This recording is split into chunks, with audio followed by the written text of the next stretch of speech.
How's it going, everyone? My name is Vince Carter, and welcome to another episode of Let's Talk China History. Last episode, we discussed the Qing Empire at its peak, all that lies beneath the heavens. Today, we're going to be discussing the Century of Humiliation. This is where China is at its lowest. And then at the end, we're going to examine how this period of history has made a significant impact on the Chinese Communist Party of today. So let's get right into it. The Century of Humiliation is a period of Chinese history marked by internal strife, foreign exploitation, and humiliating defeats. During this period, the Great Qing dynasty was unable to implement control over the state and was forced to bow to the will of foreign governments. The Century of Humiliation is a long period, hence the name Century. In this video, we're just going to be discussing the Opium Wars and the Unequal Treaties. In 1839, the British smuggled approximately 5.6 million pounds of opium, or heroin, into China. The British worked hard to expand the trade. They bribed officials, worked with smugglers to deliver the opium into China's interior, and distributed free samples of the drug. How nice. A large percentage of Chinese citizens were addicted to the drug, while silver began to flow outside of China into the British coffers. In response, the Qing government attempted to shut down the British drug smuggling by seizing the ships of anybody who was caught smuggling opium into China, taking the captains and imprisoning them, and throwing the large chest full of opium overboard. And so what did the British do in response once they found out the Chinese government had taken actions to stop the drug smuggling trade? The British declared war.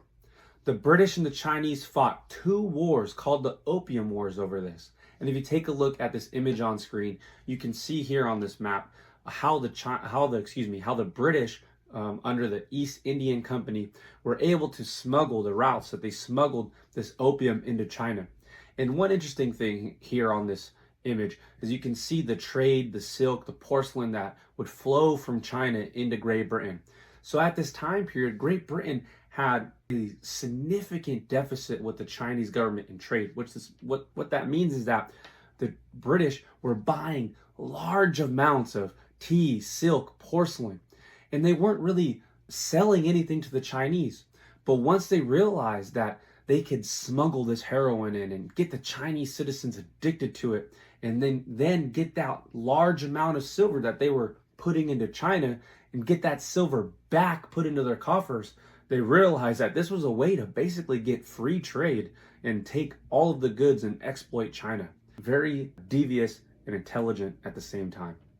The Chinese suffered a devastating defeat at the hands of the technologically superior British, utilizing a new form of warfare. On this image on screen, you can see that you have the Chinese junks, old school wooden ships, fighting against the British modernized Navy with their iron steamships. And as you would guess, the British rolled over the Chinese Navy. The Chinese lost both opium wars and were forced to accept British opium. This image on screen, while graphic, I think it perfectly depicts the results of the opium wars. The Chinese were forced to hand over key ports throughout China, as you can see on this graphic on screen, and cede Hong Kong for 99 years to the British. Some of you might have heard of that name before and seen it in the news recently. This would be known as the first Unequal Treaty. Additionally, the Chinese had to pay a huge sum to the British, give the British full trade rights, and give British citizens inside of China extraterritoriality. What that means is that any British citizen was inside of China, if they were to break Chinese laws, instead of being punished by the Chinese government, the British government would have to be the ones to punish them. So essentially, British citizens did not have to follow Chinese laws. Imagine that. Imagine if the U.S. declared war against the drug cartels in Mexico and we lost. Then imagine the U.S. being forced to allow the drugs to flow freely into the country, giving up a portion of California and allowing the cartel members to break our laws without any punishment. That is essentially what happened to the Chinese after the Qing Empire had lost another round of the Opium Wars, because there was 2 wars, don't forget. The Qing were forced to make even more concessions to the British. But this time, Western powers from across the globe pressured the Qing government in order to receive similar concessions. They all wanted a piece of the pie. The Qing Empire was politically, militarily, and economically weak and unable to resist the West's demands. The Qing was forced to sign a series of unequal treaties or risk consequences. So why were the unequal treaties so unequal? Well, first, it forced China to open its ports for direct trade with foreigners and China, and it ended the tributary system that China had had for over 1,000 years. And even more so is that this was against the wishes of the Chinese government. They didn't want to trade with anybody, but they were forced.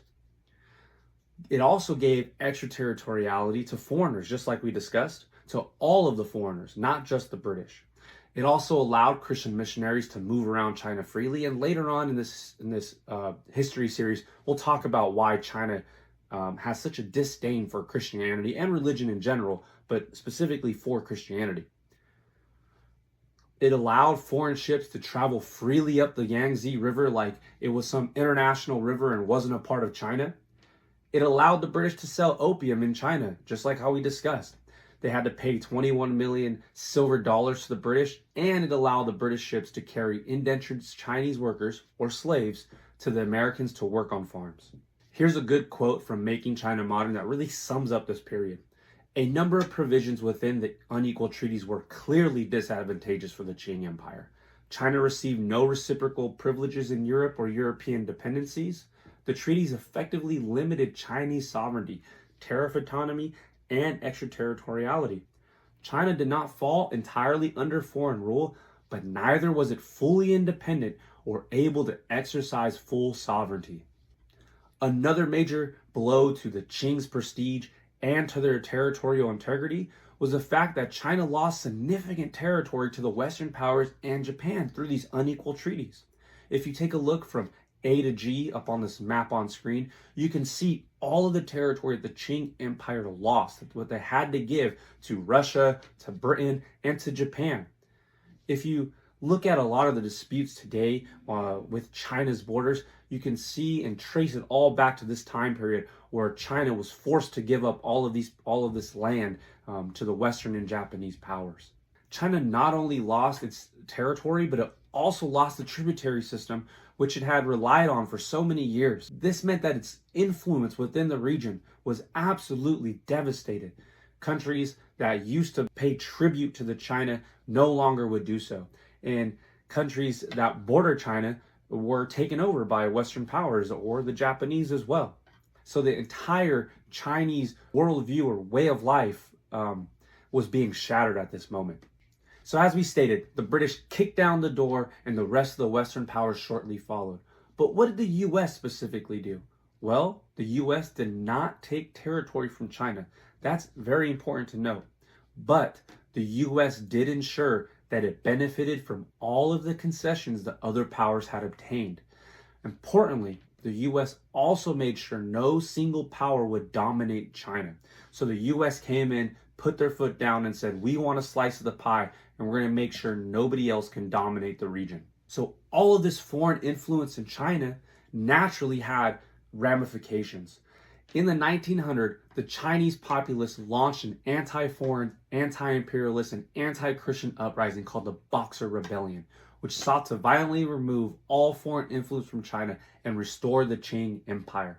The Boxers were actually called Chinese Boxers by the Western onlookers at this time because they had no word to describe what the Chinese were doing, which was actual martial arts. So these martial artists first started this revolt, and they would fight with their bare hands, and they wore these elegant colors. But the Boxer Rebellion also spread largely to the populace. So you had peasants, you had workers, you had a large portion of the Chinese population that was supporting this movement, not just these martial artists, but the average ordinary people who were tired of foreign influence, tired of other people's religions, tired of other nations telling them what to do. The Boxer Rebellion attacked and killed Western aligned officials, missionaries, Chinese Christians, and foreigners. The Qing dynasty, when notified of the Boxer Rebellion, had two choices. One, they could put down the rebellion, and hopefully by doing so, they could negotiate with the Western powers and get some type of beneficial or favorable concessions, maybe. Or B, the latter, which is join the Boxer Rebellion, join the people, rise up against the Western powers, and try to kick the imperialist powers out of China and restore China for China. And that's exactly what the Qing Empire did. They called up their armies, they marched with the people, and they all declared war against the Western powers and the Eight-Nation Alliance. In response, the Eight-Nation Alliance, which consisted of Japan, Russia, Britain, France, US, Germany, Italy, and Austria-Hungary, mobilized 57,000 men supported by 54 warships to put down the Boxer Rebellion. The Eight-Nation Alliance invaded and occupied Beijing and swiftly put down the rebellion. China at this time, its military was backwards. There was no military modernization because China for the longest time saw itself as a preeminent power and thought there's no need to increase our technology because we're already the best. But the Eight-Nation Alliance came in and swiftly put down the rebellion, and the troops also immediately began looting and conducting punitive expeditions, which means they were killing innocent Chinese and destroying whole villages. This was especially prevalent amongst the Germans. Prior to the Germans heading off with the Eight-Nation Alliance, their Chancellor Bismarck rallied the troops, telling them that go to China, cause terror, cause havoc, so that no Chinese would ever dare look a German in the eye again. The Qing dynasty's authority over China was permanently damaged, and its military unable to put down further rebellions against the Qing.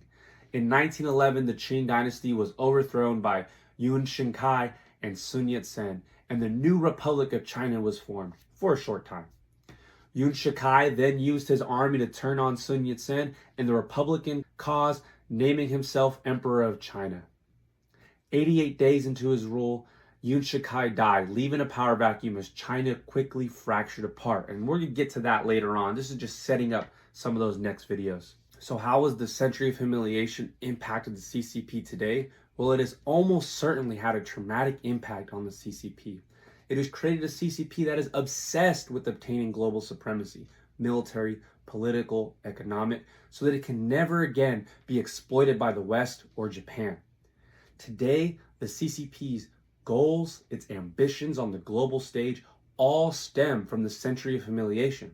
Xi Jinping, who has outlined the Chinese dreams, what China wishes to do today, to achieve today, has the century of humiliation at the core as the main driving force to achieve those goals.